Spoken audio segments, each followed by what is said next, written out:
मौजूद है बिहार के मधेपुरा में और मधेपुरा के कॉलेज चौक के पास। और इस वक्त मौजूद है हमारे सामने ही बीजेपी के ढेर सारे कार्यकर्ता। जो बिहार के जो शिक्षा मंत्री है चंद्रशेखर जी, उन्होंने जो विवादित बयान दिया है उसी को लेकर भारतीय जनता पार्टी के कार्यकर्ताओं ने जोश के साथ उनका विरोध किया है।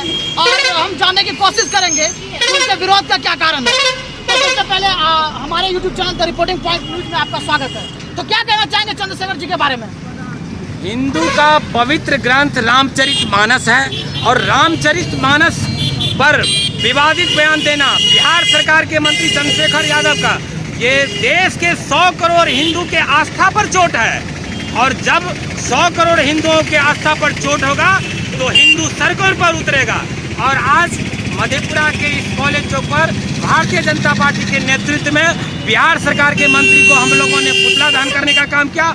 और साथ ही आज पुतला दहन के माध्यम से मुख्यमंत्री नीतीश कुमार से मांग करते हैं कि ऐसे बदजुबानी बददिमागी शिक्षा मंत्री को अविलंब बर्खास्त करें, नहीं तो जिस तरह से इन्होंने रामचरितमानस पर विवादित बयान देकर राज्य में धार्मिक उन्माद फैलाने का काम किया, राज्य में तुष्टीकरण की राजनीति की शुरुआत की, राज्य को जात पात में बांटने की शुरुआत की है, ऐसे बिहार के जो सारे विकास के रास्ते हैं और बिहार की जो छवि है, शांति की छवि, बिहार की जो छवि है, उसको इन्होंने बर्बाद करने का काम किया है। और जब तक इनको बर्खास्त नहीं किया जाएगा तब तक भारतीय जनता पार्टी के नेतृत्व में आंदोलन चलते रहेगा। राम हिंदुस्तान के हिंदुओं का आस्था का प्रतीक है, जो कण कण में हमारे परिवार में, समाज में रामलीला के माध्यम से, रामचरितमानस के संदेश के माध्यम से पूरे हिंदुओं को एकजुट कर सदियों से एकजुट करने का प्रयास किया। और आज अगर हिंदू धर्म एकजुट है तो उसमें रामचरितमानस जैसे पवित्र ग्रंथों का बड़ा योगदान है। बिहार में वर्तमान में कई जो है हत्याएं हो रही हैं, कई जो है ऐसी दुर्घटनाएं हो रही हैं, जिसके बारे में आप क्या कहना चाहेंगे? लगातार जब से बेमेल गठबंधन राजद जदयू के गठबंधन की ये सरकार बने है, फिर से जंगल राज पार्ट 2 बिहार में रिटर्न हो गया है। और कोई ऐसा दिन नहीं हो रहा है कि बिहार के किसी भी जिलों में हत्याएं न हो रहा, बैंक डकैती न हो रहा, महिलाओं के साथ बलात्कार नहीं हो रहा, दलितों के साथ जुल्म नहीं हो रहा है। और जो अपराध अफसरशाही है वो चरम पे है, लूट तंत्र एक खड़ा हो चुका है। और बिहार की निरीह जनता जो है आज छटपटा रही है इस बेमेल गठबंधन के महागठबंधन की सरकार में। सर, आप लोग विपक्ष में हैं, पूरी मजबूती के साथ विपक्ष में हैं, फिर भी आप लोगों पर भी एक इल्जाम लगाया जाता है कि जब भी मौका मिलता है आप उन्हीं लोगों से गठबंधन कर लेते हैं। क्या कहेंगे इस पर? बिहार के परिप्रेक्ष्य में जंगल राज को हमको दूर रखना था, इसलिए बिहार के विकास के सवालों पर नीतीश कुमार के साथ भारतीय जनता पार्टी ने समझौता करने का काम किया और बिहार को फिर से विकास के रास्ते पर ले जा सका। लेकिन नीतीश कुमार आज दिशा विहीन हो चुके हैं और वैसे लोगों जिसके खिलाफ उनको सत्ता मिली थी वैसे लोगों के ही जात गोद में जाके बैठने का काम किया। और आज बिहार की जनता भुगत रही है रोज जो हालात है बिहार में, हत्या, लूट, अपहरण, बलात्कार, दलितों पर जुल्म और ये अफसरशाही, इससे बिहार की गरीब जनता करा रही है।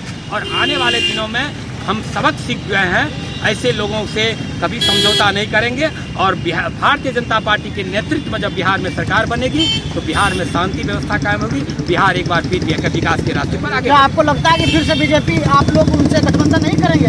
बिल्कुल नहीं, यह तय हो चुका है कि ऐसे लोग जो बार बार भारतीय जनता पार्टी के बीच में छुरा घोंपने का काम कर रहा है और हमारे बिहार को जो है फिर से जंगल राज में धकेलने का प्रयास कर रहा है, लोगों के, बिहार के लोगों के हितों के खिलाफ वो सत्ता में बैठे हुए हैं, ऐसे लोगों के खिलाफ कभी भारतीय जनता पार्टी अब समझौता नहीं करेगी। तो बिहार में शिक्षा की व्यवस्था आप देख ही रहे हैं, बीपीएससी हो या एसएससी हो या तो फिर जो है कोई भी तरह का एग्जाम हो, उनका पेपर हमेशा लीक हो जाता है। इस पर क्या कहेंगे?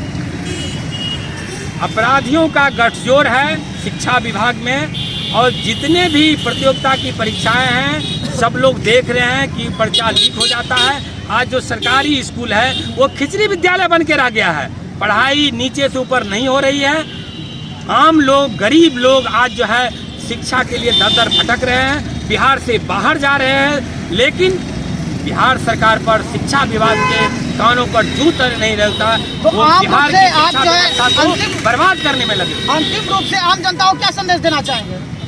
आने वाले दिनों में 2024-2025 में भारतीय जनता पार्टी और नरेंद्र मोदी के नेतृत्व में सरकार बनाइए, और जिन राज्यों में भारतीय जनता पार्टी के नेतृत्व में सरकार है वहाँ वह राज्य विकास में आगे है, वहाँ की शिक्षा व्यवस्था, कानून व्यवस्था सारी पटरी पर है, और निश्चित रूप से भारतीय जनता पार्टी की आम अकेली आदमी से सरकार। क्या उम्मीद करना चाहते हैं? आम आदमी हमेशा मोदी जी को अपना आदर्श माने हैं और मोदी जी के प्रति विश्वास लेके है।